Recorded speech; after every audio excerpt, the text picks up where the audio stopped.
I recognize the Solicitor General. Well, thank you very much, Madam Speaker. I am so happy to stand today and talk about the future of Ontario and to talk specifically about Bill 98, the Building Homes and Improving Transportation Infrastructure Act. And I want to speak for a minute and set the stage as to why I really want to congratulate the Minister of Municipal Affairs and Housing, the Associate Minister, the member from Parry Sound, Muskoka, and everyone in our caucus who believes that now is the time to be bold and visionary. Now is the time when we're staring down the barrel of a gun. It's not only the threat of U.S. tariffs and what they're doing to our economy, it's seeing them actually here and knowing that in Ontario and in Canada, we have used this time judiciously to reinvent ourselves and to understand that in our province, there's nothing we can't do, there's nothing we can't achieve, and as I've said before, Madam Speaker, I am proud that in this province of Ontario, we all have an equal place to belong, to contribute, and to succeed, and I'm really proud of that. I can't help but saying, Madam Speaker, when I've had the privilege for almost 4 years of serving as the Solicitor General, the Minister responsible for public safety in our province, and seeing our first responders firsthand in their place of work, at graduations, in our correctional facilities, in our police stations, in our fire halls. I've seen the animal welfare inspectors in action. I've gone to the coroner's office. I've been to the Centre of Forensic Science. And at each opportunity, I realized these are people that wanted to come forward to make a difference to our public safety. But, Madam Speaker, these are real people too, who want to have the ability of home ownership just like we all want. The Minister of Municipal Affairs and Housing has said many times that one of the problems facing us is it takes too long and it costs too much. If we remember that line that he's made many times, it takes too long and it costs too much, it's because left unchecked, the way that things have progressed for decades, the bureaucracy to get a building permit, the wanting of a person to build a home or a series of homes and understanding that they don't have the municipal services to do it. And what we want to do, including in Bill 98, that I think is a great component, is bring in this communal water concept and also allowing that the service corporations will have a role to play because we have to continue to expand the services to bring more houses online. Bill 98 showcases the importance of our homes and the role that a home plays in a person's life. I was lucky, Madam Speaker, although the economics looked differently in the 90s, just before I got married, and many members of this legislature will tell the story when they finally, in their day, had enough courage to move out of their parents' home. This was a big step, moving out of your parents' home and understanding what would the first place that you would occupy. Some would rent an apartment, some would put a down payment on a condo, some would even go further and put a down payment on a house. And when you go back to the 70s and 80s and 90s, and for people in this legislature, that's our generation, we knew what it was like to take that first step. But I want to go back even further to the time when my grandparents, when they had an opportunity to not only build but buy their first home. And that is something that we have to go back to the 30s and 40s. The 30s were the Depression era. People didn't have a dollar.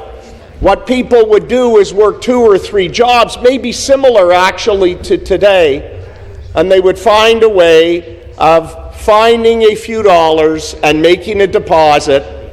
My dad, Max, who'll be 95 in a few months, reminded me that when he was a baby born in Toronto in 1931, his family moved 5 or 6 times. And interestingly, all around the corner to where we are, to Huron Street, to D'Arcy Street, to Wells Street, and other streets. And along the way, what he told me about my grandparents, the late Sam and Sarah Kerzner, was that they would rent out rooms in their home so that the family would be able to fulfill a dream of owning a home. And gradually, as they worked even harder, they were able to occupy a home, a single home. And people know the area around where we are. The homes are small, and they had 7 kids, but they made it work. Along the way, in the 40s and 50s, and in the 60s, when my parents, Max and Dolly Kerzner, got married, they aspired, after getting married, to own a home. And they went up to Bayview and York Mills, which was probably, and people might have remembered that period, of the Winfield Farms. And this was E.P. Taylor's area that he was developing. And he was selling homes, again, by relative standards. They were relative to the days. And whether you could buy a home for $20,000 or $30,000 and get a mortgage for 4 or 5% in the early 60s, people made it work. And they worked hard, and they paid off the mortgage monthly, and they tried to raise a family and to be part of a community. Growing Toronto in the 1960s, of which I was a part of, and lucky to grow up in the area of Bayview and York Mills, which was a new subdivision at that time, I really benefited from the parks and the schools that were being built and the infrastructure that the government led by Premier William Davis. Wow, if there was one person other than our Premier, the Honourable Doug Ford, that I most aspire to be like, it would be Premier Davis, followed by Premier Mike Harris, because they believed in our province, parce que nous croyons en notre province et en notre avenir, et ensemble nous bâtissons l'Ontario. We say it because we have to believe in our province. And we know when we build our province together, we'll leave something for the next generation. So Bill 98 is important because we acknowledge a number of things, that things have changed from the 30s and 40s and the 60s.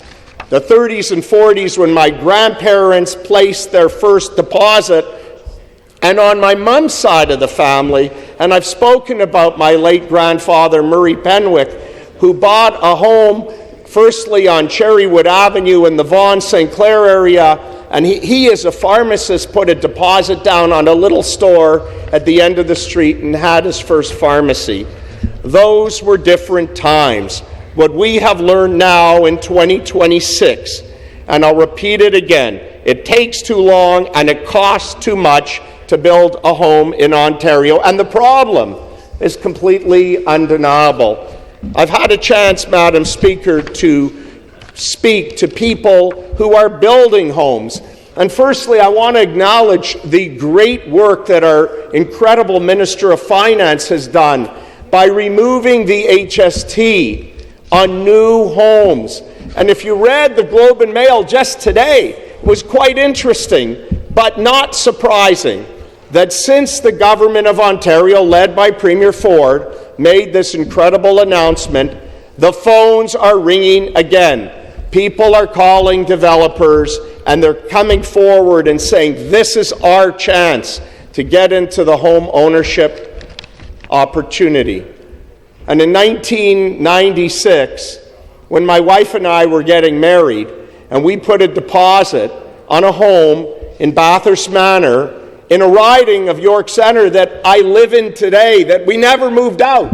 I'm so proud that my wife and I were able to not only say at the ballot box twice, we live in the riding, but we're so proud of it. When we had an opportunity to make a deposit on a home, we were scared. We didn't know how the future would fare. We didn't know what the value of a home would be. And we were fortunate a few years later, after we had 3 kids, we realized, like many families, you outgrow homes. You want to make sure that the priority is always for our children, that they should be close to a school if possible, if they should be close to a park. I remember my father, when it came time to buy our first home, he said, these are things that are important. You have to have a backyard for the kids to play. You have to live on a side of a street that allows kids to play when they get older, road hockey, another kick the soccer ball around where it's safe. Home ownership was important then, and it's very important today.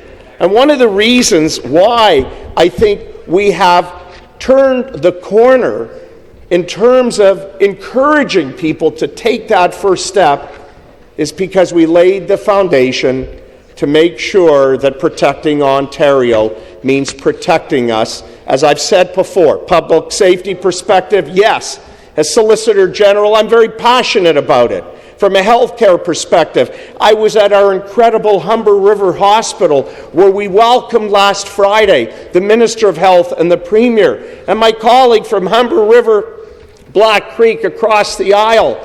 We welcomed a visionary donation of $50 million from Jay and Barbara Hennick and their family, who believes in our visionary approach to our province. And when we look at the housing, one of the things that we want to do is standardize, as an example, and simplify the official plan. We want to standardize it across the province so people know what they're getting. We want to standardize the fact that, as we know, and I was in that business for a long time with my father and my uncle. We were small builders, and we took after my late grandfather, who, Madam Speaker, may have claimed the fame that he built the first angular carport in the 50s. Because if somebody lives in a home from 1950 and you see the angular carport, the reason I used to say, why didn't you build a garage? And they said, was too expensive. We wanted to pass the savings on to a person in the Victoria Park and Shepherd area, the area we call today Wishing Well. That area, my grandfather built a few homes. And what we want to do is make it simple, where it became cumbersome. The conversation of standardizing the process of one obtaining a building permit in a period of time that allows somebody to get the job done. It costs too much and it takes too long. We have to remember those words from the Minister of Housing and the Associate Minister, my friend from Parry Sound, Muskoka. And we want to move forward, and we want to be bolder. We want to move forward with our plan for the municipal service corporations to help municipalities finance critical infrastructure and getting key wastewater facilities in place. It's a model, Madam Speaker, that has to evolve. This whole concept, by the way, of municipal service corporations is to work with pension funds and other funds that taxpayers are part of, because these funds should help build Ontario. When we read the statements of pension funds across Canada, I remind them all the time that Ontario is a great place to invest, because when you invest, you're helping your members every single day. And this is something I'm very, very proud of. We want to make sure that we don't leave anybody behind. We want to make sure that we're there for our seniors. And that's why, Madam Speaker, when we look at the record of building long-term care homes, and our government has already, through Bill 17, the Building Faster and Smarter Act, exempted long-term care homes from development charges. Madam Speaker, when I came to this place almost 4 years ago in the class of 2022, I was amazed with the opportunity that we had in front of us. And whether it be things that I learned along the way, both as the MPP from York Centre, but also as Solicitor General, I understood that we had limitless potential. We had nothing but opportunity to be bold. And yes, we knew we were not going to get the problem solved on day one. But, Madam Speaker, all of us will tell a story of our seniors, some being our own parents, or my friend from Niagara West, perhaps his grandparents, or others that have grandparents alive. We want to make sure that we don't forget our seniors. And that's why, by exempting the long-term care homes from development charges, will make a difference. We want to bring the cost of housing down in Ontario. And one of the ways we do it, as the Premier has said, is lay the groundwork, lay the foundation for people to invest. There is no doubt that the times we find us in are scary for everyone in Canada. Now is the time to unite. Now is the time for governments of different levels, federal and municipal, to work together. And I'm very proud that our government, led by Premier Ford, is continuing to work day and night with the municipal governments of Ontario and our federal government.